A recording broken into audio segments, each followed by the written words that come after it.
Well, what a race that was. 2020 has just been one of the craziest seasons of all time. And this, you think you've seen it all, really, in 2020, haven't you? You think you've seen it all, yet we haven't. And yet, we've got one more race to go, guys. We've got one more race to go. Sergio Perez is a Formula One race winner. That's something we should have been saying a long time ago by now. Malaysia 2012 springs to mind when I say this as well. And of course, numerous other races spring to mind. Sergio Perez has been one of the most unluckiest drivers when it comes to race wins, but he has managed to get some podiums when pretty much anyone least expects it. This guy has not got a seat for 2021. How? Surely Red Bull must be now considering employing him alongside Max Verstappen. Surely not. I even take Max Verstappen's seat. Who knows? Nah, it's only him. So Sergio Perez wins his very first Grand Prix. I think it's like, 198 Grand Prix he's contested in. And today was just a masterclass. At one point, he was at last place in P18 after that collision on the first lap. And here he is, a Grand Prix race winner. Esteban Oocn, of course, his return to Formula One, his first podium as well in P2. And Sergio Perez's teammate, Lance Stroll, gets his second podium of the season in P3. Not a bad race from Racing Point. However, for the other team, Mercedes, not really so good, was it? Despite them having a very good start, of course, Bottas P1, George Russell in P2. George Russell taking the place of Lewis Hamilton, who, of course, did come down with COVID during the week. Everyone was rooting for George Russell this weekend. Every single person, everyone on Twitter, everyone online, on YouTube, whoever, everyone wanted Russell to win this Grand Prix, and he very nearly did at the very beginning of the race as well. Sends down into turn 1, Valtteri Bottas all over the place into turn 3. Where was he going? He didn't know where the hell he was at. George Russell takes the lead of the Grand Prix, but then of course later on up ahead there was an incident. Safety car comes out. Russell maintains the lead and just bolts it, and of course he is away in the distance. And we think, game, set and match. Surely that. We've seen this loads of times with Lewis Hamilton. And then, of course, Russell comes on the team radio and says he's lost power. There's not enough power in the car for whatever reason. Makes our hearts go a little bit, it's a hard stop for a bit there. But nevertheless, of course, the first round of pit stops go very well. Mercedes both started on the mediums. Both go onto the set of the hard tyres on lap 46, go really deep into the race. Of course, Russell being the lead driver, he pits first, and then Valtteri Bottas then pits about 3 or 4 laps later, trying to get the jump on his teammate George Russell. But of course, Russell was reporting loss of power. But then before that round of pit stops, I think there was about 3 seconds or so between them. When they rejoined, there was 8.5 seconds between Bottas and George Russell. So, of course, Russell led for about 8.5 seconds lap. So, are we being lied to once again? We've seen this before with Lewis Hamilton. So, are we going to see the same with George Russell? That wasn't the case. And, of course, the virtual safety car came out because of Jack Oocn. He loses it on the final corner. He hits front wing comes off, goes onto the track. He pits. Virtual safety car comes out and everybody dives into the pits. And that's when all hell breaks loose. Russell comes in, they try to double stack the cars. The virtual safety car that comes out, but then they employ the full safety car to try and try and get the front wing off the track, the safest way to do so. And in that sense, both Mercedes are then pitted, both of them stacked. Russell pits, bit of a alright stop, he goes, but then there's loads of confusion on Bottas's car. What on earth is going on? There's people scratching their heads. Medium tyre goes on, but then everyone was like, very slow, like very confused. Wait, are these the right tyres? Are we supposed to put this set on? Turns out Russell had Bottas's tyres on. You're not allowed to do that. Russell had to return into the pit, and Bottas was kept on the same tyres. He just did about 20 laps of them on the hard tyres. And we're thinking it's game, set and match, but of course it's a safety car, so everything's okay so far. Cars get away very, very nicely. Russell makes his way through the field. P4, P3, P2, not a problem. Comes on the team radio, Bono, puncture, right rear. You kidding us? Surely this isn't happening. And bloody David Croft, the professional guy that he is, says, Valtteri Bottas, and that's why he's so slow, because at the time Bottas was quite slow on the straight and he was getting a lot of positions, he was losing positions like, left, right and centre. But bloody David Croft thinks, Bottas has got a slow puncture. No, it's Russell. He dives into the pits and I'm thinking, no, that is Russell. That is definitely Bono on the radio. And then he goes and pits. And of course, Russell more than likely, as will Bottas, no, maybe not Bottas, but I think Russell will get a penalty for having Bottas's tyres on the car. Maybe it could be a time penalty, or could be a reprimand or a fine for Mercedes. I don't know how this thing works, because quite frankly, I've never seen this happen in a race before. Of all the teams to do it, it of course was Mercedes. But as things stand right now, George Russell has scored his first Formula 1 point, finishes in P9, and of course Valtteri Bottas is finishing in P8. Mental. Absolutely mental, if you ask me. I was gunning for George Russell, wore my Mercedes merch to support George Russell, local lad as in Britain. Didn't get the race win, absolutely devastated. Anything that could have went wrong did go wrong, apart from his car didn't break down, so maybe not everything went as bad as what we thought, but still though, could have been a race win for George Russell, absolutely devastated. Moving on to Red Bull then, Red Bull had a very dramatic start. Of course, Max Verstappen got caught up sort of in the melee between Perez and Charles Leclerc. He tries to avoid the contact. He didn't get hit by anyone. He goes round very, very wide, goes onto the gravel, and pretty much that's just game, set and match. He almost aquaplanes as such into the barriers, into the wall. Race, game over. Pretty much, I think he seemed a bit calm. I thought he was going to go absolutely ballistic with the incident with himself. No, it was just like, oh, I've crashed, damn, fiddlesticks, I'm out.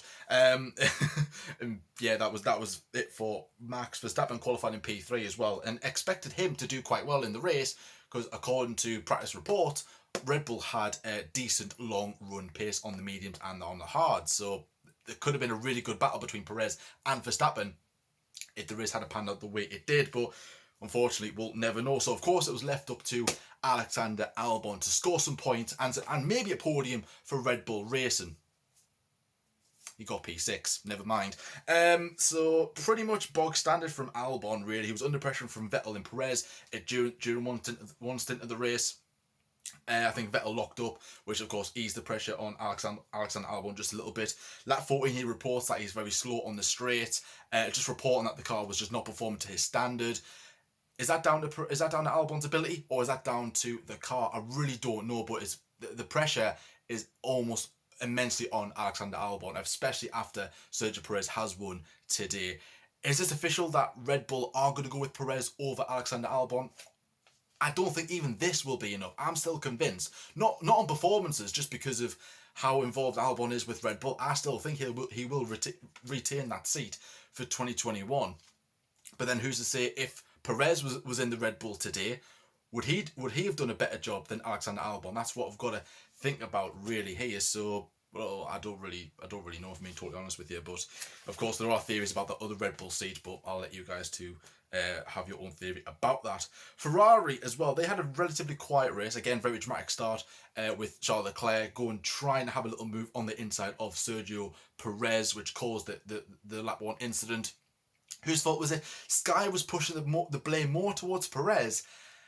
I originally had it more towards Charles Leclerc, who took responsibility for the crash by confessing in the media pen that he was to blame, and Max Verstappen kind of said, "Well, I'm pleased that he did so, because he was supposed to take blame for it, because more than likely it was his fault." And so Charles Leclerc took responsibility. I thought it was more Charles Leclerc's fault. Try a little move on the inside, locks up, hits Sergio Perez. Not a good move as well. Now, of course, that was the end of his race. Sebastian Vettel qualified 13th, finished in P13. Slow stop for Sebastian Vettel on lap 56 as well, going onto the soft set of tyres. And yeah, nothing really special from Ferrari. What did you expect? There was a time, I think, where Vettel overtook somebody on the straight, and I was literally in disbelief. I was like, wait, what? Vettel's actually overtook someone on the straight. I think it might have been Valtteri Bottas. I don't know. I can't remember who it was. But that was certainly, he made a move into turn 1. I think he made the mistake. But even so, it was like, wow, that's Ferrari making an overtake. That's incredible. McLaren. Now, little confession. When Perez's engine blew up at last week's Bahrain Grand Prix, I had a little smirk on my face, because Racing Point are in the fight to finish in P3 in the Constructors, as are McLaren, as are Renault. This week, I'm left with egg on my face, because two Racing Point and a Renault is on the podium. Yeah. Anyway, so Lando Norris started on the softs, finished the race in P10 after he qualified in P15, but then he had to grid penalty because he had to change his components. McLaren felt this was the right time to do so. They'll have a brand new power unit for the remaining 2 races. He's in P15, so may as well just go a few places back. It's not going to really harm us. He managed to score some points. He gained 10 places on the opening lap, so very, very good job from Lando Norris. As well, and Carlos Sainz had a pretty solid race as well, qualified P8, finished the race in P4. Norris had a really good move on Sebastian Vettel down the inside into turn 1, very, very smart move from Lando Norris. And that was pretty much the kind of theme for McLaren in this race, and especially the last one as well at Bahrain. McLaren were doing some superb moves, had really good race pace, very, very impressive at a track where could have really favoured that car? More than likely not. But still, though, I've been very, very impressed with McLaren. And yeah, just of course, lap 21, Lando Norris pits for the soft and mediums, tried to go long. Norris pits again under the virtual safety car, and again goes to mediums as well. But then Carlos Sainz, at the very end of the virtual safety car, he comes into the pits when the virtual safety car is ended. Now, in case you wonder what the hell does this mean, well, basically, when the virtual safety car is deployed, the entire race is neutralised. Everyone's got to stick to a certain speed, a certain time, just so that the cars aren't going very, very fast if there are marshals on the track, or even if there's a digger retrieving a car, because, of course, we know what happened in Suzuka 2014, hence why we've got the virtual safety car. So with that end, so really, if you've got a virtual safety car, you can kind of make a pit stop if you're within that area of the pit straight of your pit box, because you can kind of make a pit stop, come out, you won't lose the necessary time than you would in a normal race mode. So, you know, that's what they tried to do, as did Daniel Ricciardo as well. Ricciardo made the same mistake, and of course those two were in the battle for a podium position. Never worked, unfortunately. I was absolutely devastated that McLaren threw themselves away. They tried it. He was committed to the pits, and as soon as he entered, bang, virtual safety car had ended. Gutted, absolutely devastated. McLaren could have been on the podium today. It wasn't to be, but never mind. Renault, of course, a solid job from the boys today. Ricciardo qualified in P7, finished the race in P5. Oocn, one of my drivers of the day, decent job. Qualified P11, finished the race in P2, absolutely splendid. Nothing really happened with Renault. Of course, they were fighting for, like I said, third, fourth as well. Ricciardo was in the mix of a podium, but of course he pitted also under the virtual safety car, like Carlos Sainz, missed out on a podium as well. And actually, Ricciardo as well, earlier on in the race, he was supposed to pit a lap earlier, but he missed the call to come into the pits, and of course he did kind of cost himself a bit of a position. Daniel Kvyat got the jump onto him as well, who also had a very solid weekend as well. Oocn told to push as well, put pressure on Lance Stroll for P3. That's what he did. That's pretty much what enabled him to get into this position to fight for podiums, despite, of course, Mercedes' kind of antics. That is the way that it unfolded. And of course, Oocn made a brilliant move, great move by Oocn on Stroll around the outside of turn 4 as well. I was really impressed with Esteban Ocon's performances this weekend. A driver, of course, who's returning to Formula 1 this season. He hasn't really done much at all, but I think for me, this is definitely his best performance of the season, and maybe something to kick on with if he wants to have a decent career in Formula 1 and with Renault or Alpine in 2021. My flag's just fallen, never mind. You get all this kind of stuff in on the F1 debate show. AlphaTauri now, of course, again, a team that was on superb form, that had decent race pace as well. Kvyat has been strong all weekend, decent in practice, decent in qualifying, and even more decent in the race. Pierre Gasly, not so much, finished just outside the points in P11, qualified in P9. Daniel Kvyat P6, qualified in P7 in the race. Kvyat had a really good kind of got the jump on most drivers in the midfield as well, because he pitted during the virtual safety car as well, just before it. So of course he got the jump on them there. But of course they had really good race pace. They didn't do much as such in the race. They had some really good moves. I think Gasly as well. Gasly was really trying to push Lando Norris towards the end as well, and I was like, don't do it. Really hoping that he didn't kind of pimp him at the very end, which he didn't, which was very, very good. But of course, if you're an AlphaTauri supporter. Right, let's go on to the team of the moment, Racing Point, who they had a really bad start to the race. Like I said, Perez, he made contact with Charles Leclerc at the very beginning. He was sent to the back of the grid. He, of course, got that. He went into the pits to repair his car, comes out, P18, plumb last. And before you know it, he's leading the Grand Prix. It was just remarkable for Sergio Perez. How this guy has not got a seat, I don't know. I really don't know. is this it for Sergio Perez to actually go on and get that Red Bull seat? Because he deserves it more than anybody else. He really does deserve it. He needs it. Lance Stroll as well, decent job from him. P10 into P3, very good job. Always in the mix. So had really good race pace as they do. Racing Point, as we know, I've got the highest speed on the straight more than any other team. So that was definitely a beneficial help to them. Stroll actually went very long. I think they were all planned for a one-stop as well. Stroll, 41 laps, or 43 laps if you count in qualifying, on the soft tyres. He pits for the mediums, comes out. That's ultimately what got him the jump on the other cars as well, of course, with the virtual safety car, with the Mercedes antics. That was good from him. And Stroll, of course, Stroll locks up on lap 57. Stroll locks up and Perez passes him for P4. And this is when Perez was on that decent charge. The two race points were battling each other. But a bit of pressure on Lance Stroll, locks up, goes wide. Perez gets the move done. Perez overtakes Oocn for a podium place. That was a decent move as well. And Perez leads behind the safety car. I've got down here after we know that George Russell comes in, being, of course, replacing one of his tyres after having a slow puncture. Sergio Perez is a race winner. This should have been, he should be at least 3 or 4 Grand Prix race winners. He had the longest run of Grand Prix appearances without a race win. So I'm over the moon. He's finally done it. He's got the job done. I'm watching the replays now. Some incredible moves there. A brilliant switchback on Sebastian Vettel. That was absolutely incredible. Just I could watch his drives all day. It's absolutely amazing. Right towards the back end of the grid, not a lot happened. Alfa Romeo, very quiet race. Raikkonen in P18, qualified in P4. Sorry, finished the race in P14. Giovinazzi qualified P14, finished the race in P12. Giovinazzi made a very good move on, I think it was Latifi, coming into turn 7 and 8 with the chicanes that literally nobody's spoken about. There was a nice little late move on Latifi went down the inside. Very, very decent move as well. That was probably the highlight I could take from that moment.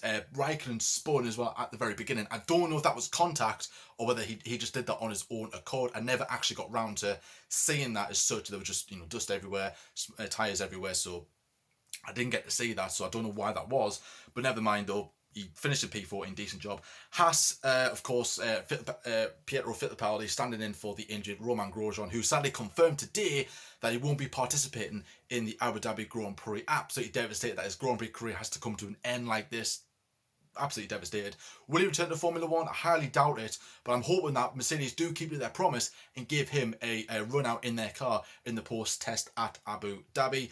Fittipaldi, though, qualified in P20, finished the race in P17. A very decent job from the young Brazilian, or the American, or I don't know what nationality he is, he's Brazilian or American, he's one of them. And of course, Kevin Magnussen, qualified P15, finished the race in P15 as well. And for the other replacement, Jack Aitken, standing in for George Russell, who of course is at Mercedes. Qualified P18, finished the race in P16, had the incident with losing his front wing. Latifi, qualified P16, and of course he retired from the race. He pulled over.